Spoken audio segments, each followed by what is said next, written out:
La Masia is so important for Spanish football as a whole because it produces so many first team and first division players, and obviously for Barcelona it's been a fountain of fabulous players over the last few years.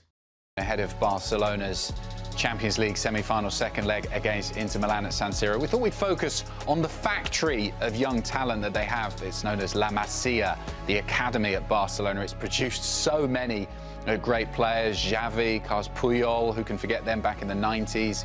Iniesta as well, he was there in the early 2000s. Lionel Messi, the great Lionel Messi, was a product from there in 2004. Sergio Busquets, who's also playing at Inter Miami with Messi. And then most recently, Lamine Yamal, graduating from the academy in 2023. Here's our Spanish football correspondent, Phil Kitramilides, with just an explanation of how important La Masia is to Barcelona's history. La Masia has been absolutely prolific in producing players, not just for Barcelona's first team, but for teams all over La Liga. Yes, there are the headline grabbers, Xavi, Iniesta, Lionel Messi, now Lamine Yamal, who have come through the Barcelona Youth Academy and been brilliant in the Barcelona first team. But across teams in La Liga, there are currently around 50 Barcelona Youth Academy products, canteranos, playing in La Liga. Getafe's Carlos Aleñá at Real Sociedad. You've got Sergio Gomez, Marc Bartra at Real Betis, Kiko Femenia at Villarreal. The list is very, very long.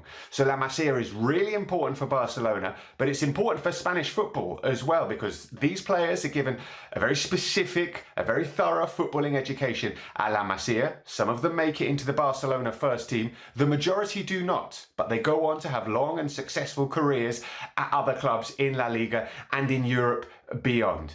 But for Barcelona, this youth academy has been so prolific and so useful and so important to them, particularly in the last few years. And I don't think there's any major team in Europe at the moment, certainly not in Spain, that is using their youth academy as much. Since 2020, we're looking at nearly 30 canteranos making their debut in the Barcelona first team. Contrast that to Real Madrid, where the figure is around a third of that. Now, why has this happened? Well, the biggest thing is obviously money. Barcelona haven't had as much money as they would have liked to spend in the transfer window, so they've looked to the youth academy. But they've also had managers who are able and willing to give youth a chance, starting with Ronald Koeman, Xavi Hernandez, and now Hansi Flick. Look at the first game this season at Valencia.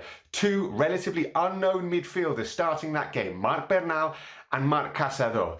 In the Barcelona Youth Academy, they were good enough, they were old enough according to Hansi Flick. He put them in and they both displayed that they were certainly ready to be in the Barcelona first team. So La Masia is so important for Spanish football as a whole because it produces so many first team and first division players, and obviously for Barcelona it's been a fountain of fabulous players over the last few years. Great stuff from Phil there, as ever. That Brilliant. 30 number struck me since 2020. Yeah. So many players that they've created. It hasn't just been recently, as we showed with the graphic start early on. It's been going on for so many years.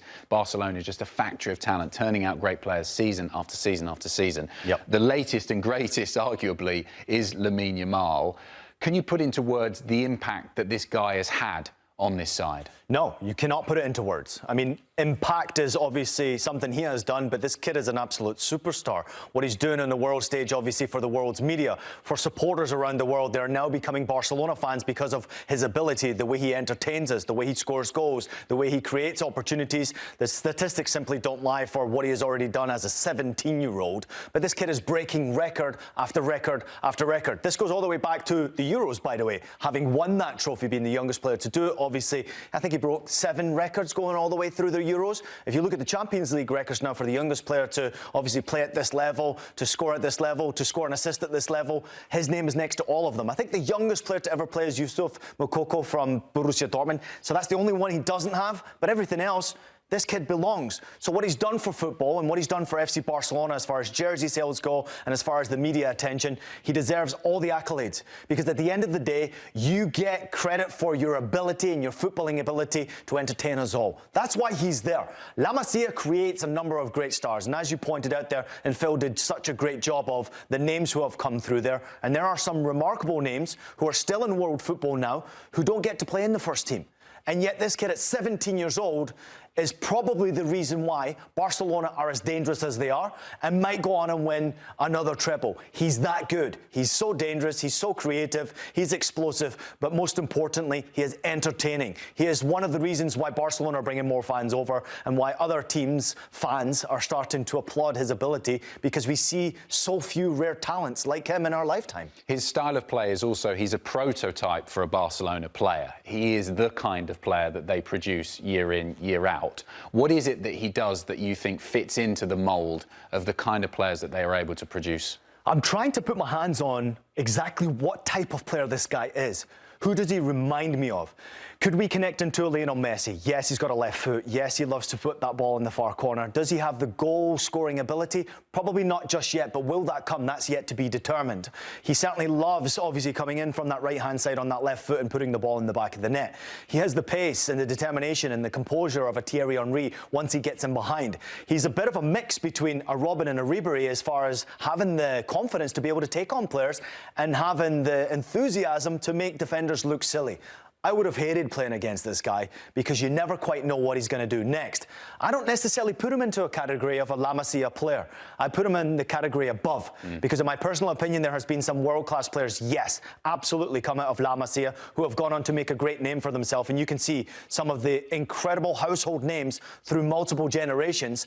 But this kid obviously will put a lot of pressure on Lionel Messi when his career is over. In my personal opinion, he's miles away from it and he's still got a lot to do. Obviously, the accolades and the personal accolades and the trophies that he will win at Barcelona will be determined how he will leave as the Hall of Fame of Barcelona representatives. But he's not far away already, 17 years old, from creating history at that football club that none of these guys ever did. He's not the only La Masia product that has made a big contribution this season. Cubarsí, I suppose, is the other one who's really given this side a new lease of life. And we said this before we came back on air, how important it was for Hansi Flick to be able to call on these great young players with the financial issues that were going on at the club. Yeah, very fortunate that you have La Masia there to be able to turn your attention to. I read an article recently, I think it was in 2024, the end of 24, where the top, I think it was the top 25 most valued Spanish players, 8 of them came through La Masia. Not all of them played in the first team. This guy wasn't even on the list. But what he has done, obviously, entering himself into the first 11, he's made himself a household name already. Now, we don't speak about defenders because they're not as sexy and exciting as, obviously, the talented players who score goals and create assists, and obviously the ones that we all pay the money for, who get paid the most bucks. He's a defender.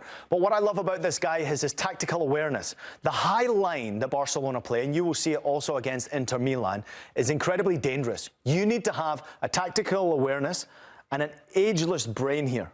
You have to be mature defensively to know where to go at the right time when you're that last defender or you're one of 2 defenders sitting back, because you're going to be counter-attacked on. That's the Barca way. If someone breaks that high pressure, you need to rely on the pace, the determination, the timing to make sure you get it right. More often than not, Cubarsy's been absolutely phenomenal. Great addition to Hansi Flick as well because of his character, his attitude. That is La Masia for me. This discipline that these players have is truly remarkable. It's one of a kind. I don't think we can represent it anywhere else. Maybe Ajax Amsterdam back in the day, not so much as we see now because a lot of foreign players are going into the Ajax Academy. These are players who are obviously very, very familiar to Barcelona and their surrounding region. You've been in football all your life. You know how the sort of behind the scenes works. How important is it to have a great academy in the modern world of football where buying players is so expensive these days, particularly forward players, attackers and midfielders? They cost a pretty penny. So to be able to create them yourself at your own factory, academy, La Masia, whatever you want to call it, is really, really valuable in the modern market. I mean, it's incredibly valuable. I can only take it from my own personal experience. I was fortunate enough to be at Manchester United as a schoolboy and watch the class of 92 ahead of me go through to the first team. Unfortunately for me, it limited my opportunity of getting anywhere near the first team because they were just a class above everybody else. But that class of 92 limited a lot of talented youngsters from getting their opportunity. At Barcelona, we've previously seen a generation that has meant that a lot of players have had to leave La Masia to go earn a living, to go play football and play professional football at a very high level. I went through some of the players, and you won't believe some of these names that have gone through La Masia that are not necessarily recognised as former Barcelona players. Yeah, I mean, we could have done about 40 of these full screens with one after the other of these players. Andre Onana one of the players that I never even knew was at Barcelona, spent 5 years there. We can go to Kubo, who went to Real Madrid eventually. He apparently broke rules at Barcelona to go to that football club, was sent back and then went up to Real Madrid. You've got Sergi Gomez, who obviously came through Barcelona, went on to win an Olympic gold medal most recently. Outstanding player. Xavi Simons. I didn't even know Xavi Simons came through La Masia. And you are having, obviously, some of the most biggest names. Alejandro Grimaldo from Leverkusen. I didn't know that. These players are worth hundreds and hundreds of millions of dollars that because there was no room in the Barcelona first team, they had to let go of them. It's a special place. It's a unique place. It's different. We won't ever see it anywhere else in footballing history as far as I'm concerned.